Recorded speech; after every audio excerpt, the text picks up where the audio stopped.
From painting to photography, from beadwork to woodworking, KQAL-FM on the campus of Winona State University presents Art Beat. Art Beat highlights the work and accomplishments of local artists from in and around Winona. Support for Art Beat is made possible by the Minnesota Arts and Cultural Heritage Fund.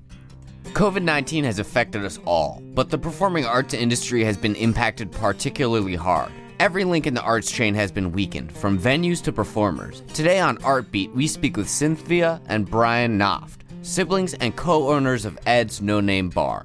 Ed's is one of the most revered venues in the Winona community and is struggling as COVID impacts every aspect of their business. Thank you so much for joining me. If you guys could introduce yourselves. Hi, my name is Cynthia Noft, and I'm co-owner of No Name Bar. And I'm Brian Noft, co-owner of No Name Bar as well. Awesome. Besides owning Ed's No Name Bar, what other things are you involved with around Winona? We 2 years ago, we got a grant to host a Halloween block party in downtown Winona on that block with Blooming Grounds and Yarnology. And so we put on a little festival with pumpkin carving, face painting, performers, puppet shows, a big haunted graveyard. And we did that in 2018, and then we took a year off, and then this year we were able to do it again. It was much smaller because of COVID, but we were pretty excited to be able to host that again, or be a part of it. It was part of a larger Main Street program initiative. Mm-hmm. So we were able to contribute our haunted graveyard part to that. In what ways is the role of a venue unique to the performing arts scene?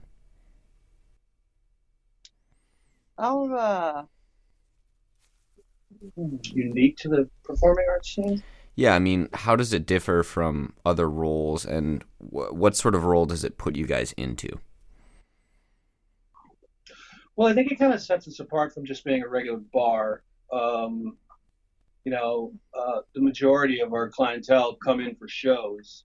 That's why it's been so hard during the shutdown and not being able to have shows. So I think it gives people an avenue to do something different, support local artists and local bands.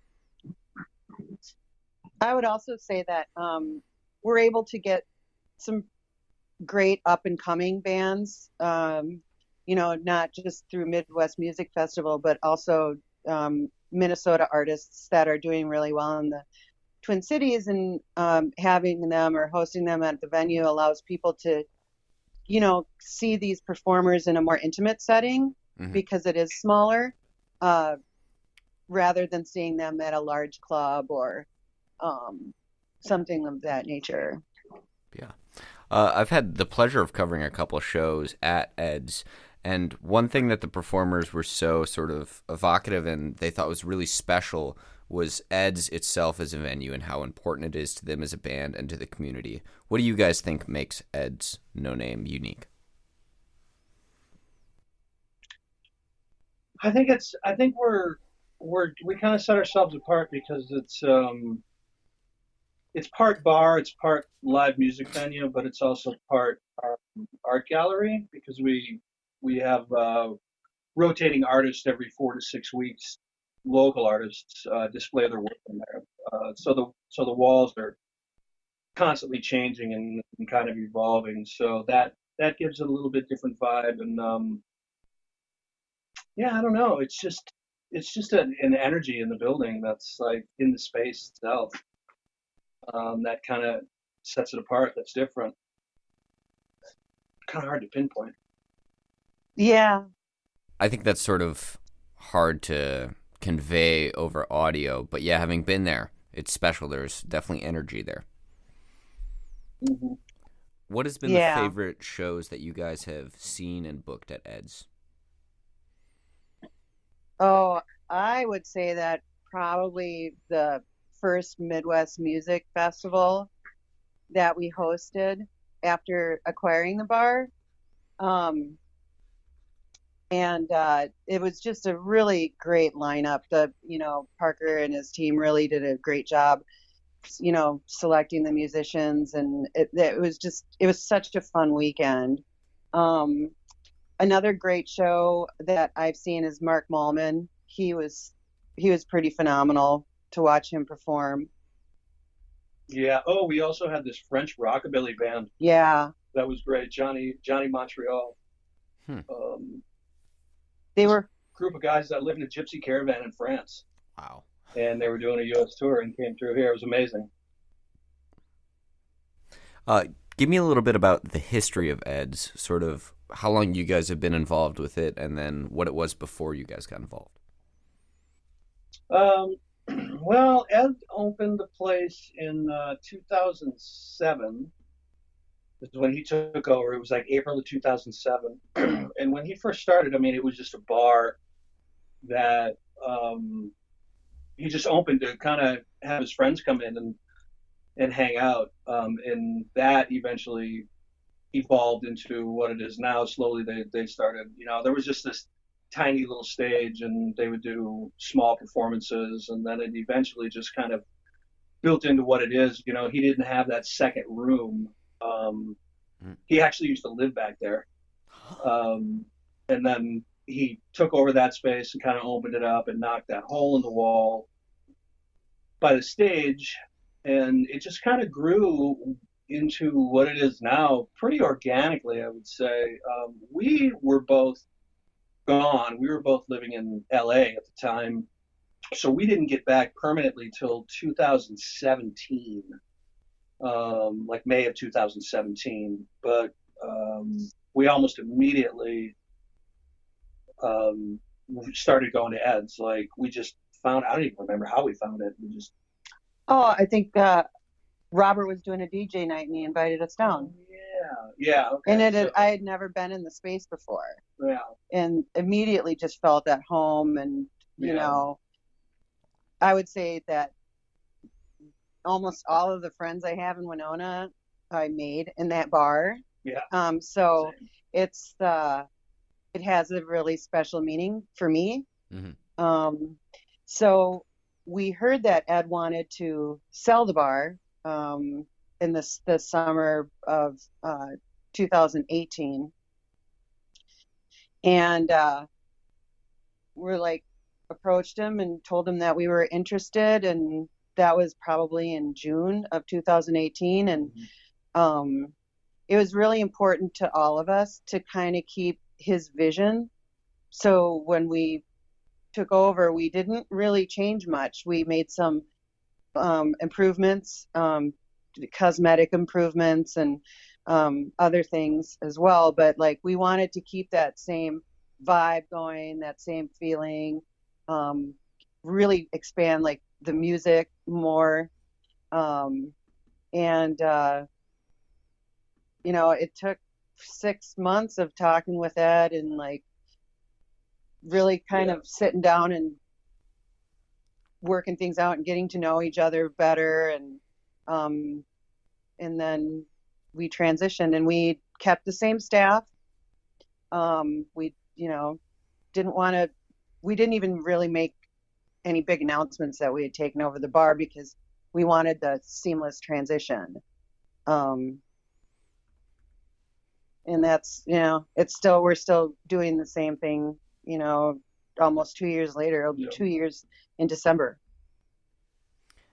Paint me a vignette of Ed as somebody who's never met him or heard anything about him, really. He sounds like a unique character. He is. Yeah, he's kind of a hermit. He's a really, he's very unassuming. He's very, a very quiet, private person. Really, I mean, and just like, I don't know, he's super smart. He loves to travel. He goes to Spain. He's just a really good guy, but he's really private. And it's like if you see him out in public, it's like seeing Bigfoot. There's been an Ed sighting. That's fascinating. Yeah, he's a really good guy. And tell me a little bit about your LA experience and sort of the journey. Like, what brings you to Winona from LA? Did it start somewhere, and just what brought you back to Winona? We were originally from here and we grew up here, but we left after, very shortly after high school, and moved up to the cities. We came back because of family things.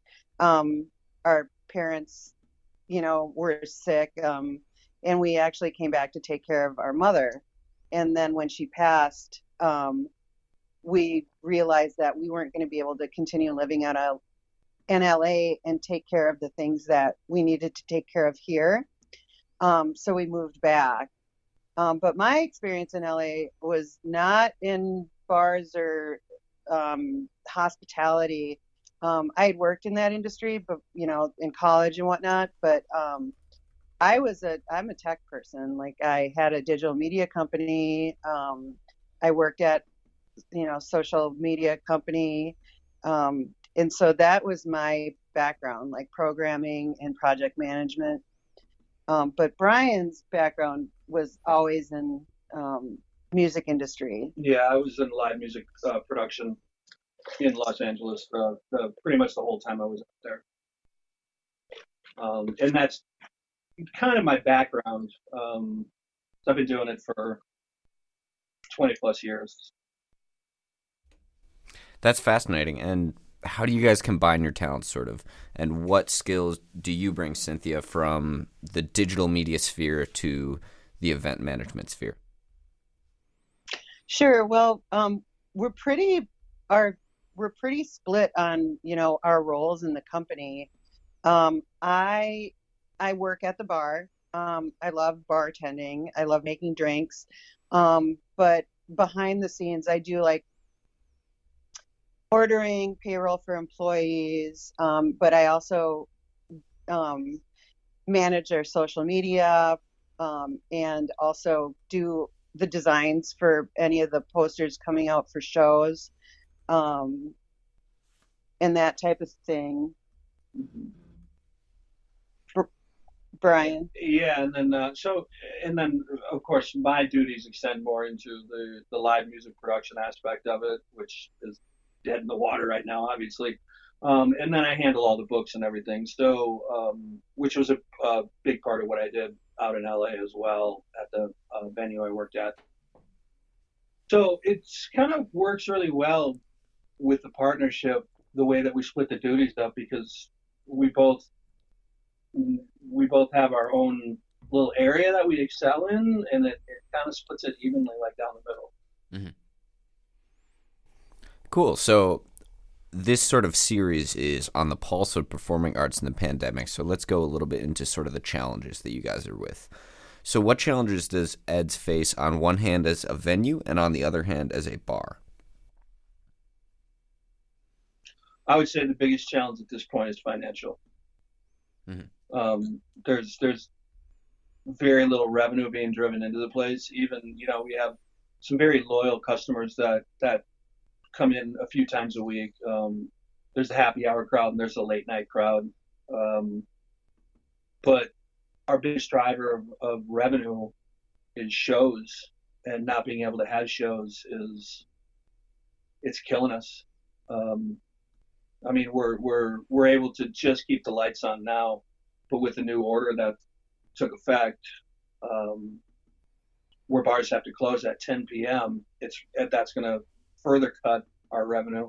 And then possible shutdown today with bars. Yeah, he's addressing at 6 p.m. tonight too. Yeah, and I think we're looking at a shutdown probably through the end of the year. Wow.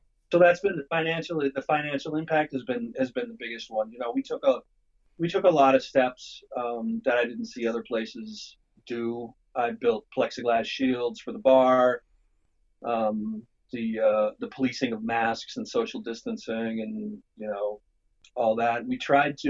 We did a couple of backyard shows in fall that were more acoustic, seated only, which was nice to be able to get a little bit of music in there again. Mm-hmm. But it was very short-lived. It was only like 2 shows. Yeah, and it just got too cold too fast to continue that. From a bar standpoint, we do have really great loyal customers, and when we created a little online store earlier in the summer when we had to do our first shutdown, they bought up everything. Like we ran out of everything. And when we reopened, we made the choice to just not open after Waltz said it's okay for bars to reopen again. We made the decision not to because I just wasn't feeling safe bartending. And, and then I think once that citywide mask mandate and then the statewide mask mandate came into play, and I felt better. I felt safer bartending because people had to wear the masks, whereas before we encouraged mask wearing, but it wasn't required. And there was a lot of early on arguing with people about masks and all that. But we tried to switch it up when we reopened and focus more on cocktails. So we added some, we try to put out new drinks like every week or every 2 weeks. And so we kind of switched out the focus from, just beer and rail drinks to, like mojitos. And now I'm doing some special hot chocolate drinks and to kind of bring people in. We also have the fire pit in the backyard. People like to gather around that and sit outside. So we're lucky that we have the patio in the back, that we're able to do that. Because a lot of places don't have outdoor seating. And we probably have the biggest patio space in downtown Winona for a bar. Yeah. It's definitely forced us to get creative to find other avenues of revenue. Yeah. We hosted a couple of dog birthday parties. Interesting. So, yeah. Wow. Yeah, that's tough, especially when this is just such a unique resource to the community. Yeah, it is. It is tough. It's tough for everyone. Everybody's feeling it. What do you think the path forward is for Ed's as a venue, but also for us as a community to ensure that performing arts can continue to exist? Well, I think with, we're going to be putting more products up. You can support your venues by, buying gift certificates or buying drink chips or product. That'll help bring a little bit of revenue in. But, I don't know if we're going to be realistically looking at any kind of indoor performances until spring.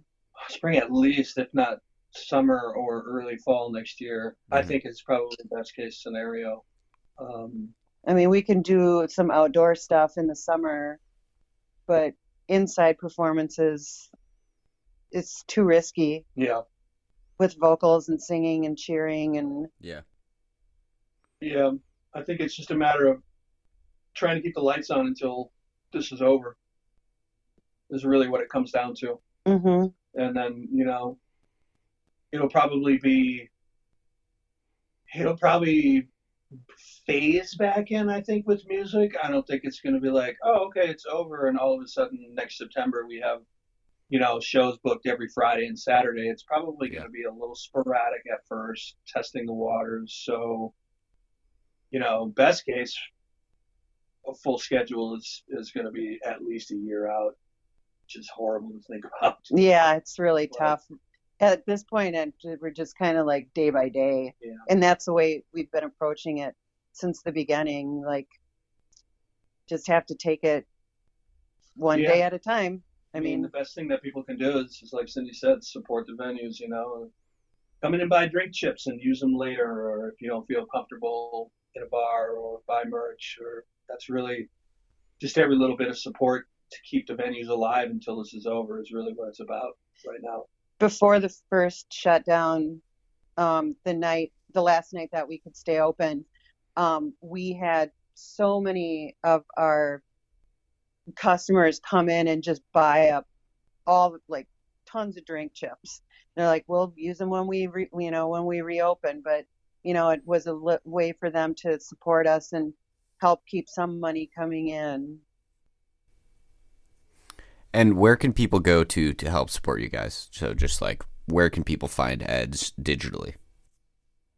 Right now, the best bet would be to go on Facebook, and we have an online store, but we don't have a lot of merchandise in there. So when we do get that restocked, I'll post on the Facebook page. That's the best place right now. We don't really have a website going, but Facebook is where all the info is.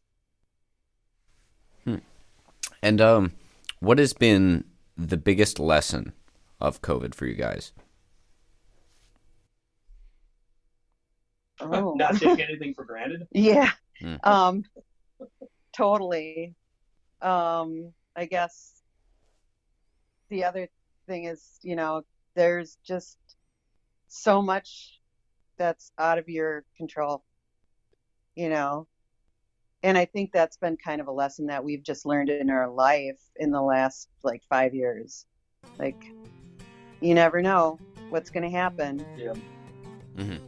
Thanks again to Cynthia and Brian for speaking with me today. Check out Ed's No Name Bar on Instagram and Facebook to find out how to best support them during this time. Tune in next Tuesday at 12:30 for another episode of The Pulse of the Performing Arts.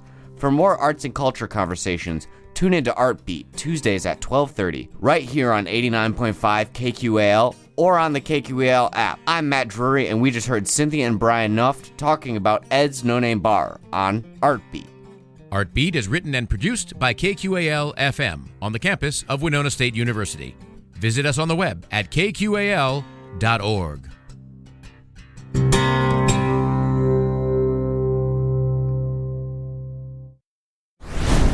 Is art an important part of your life? Tune into Art Beat Tuesdays at 12:30 right here on 89.5 KQAL. Art Beat is made possible by a grant from the Minnesota Arts and Cultural Heritage Fund.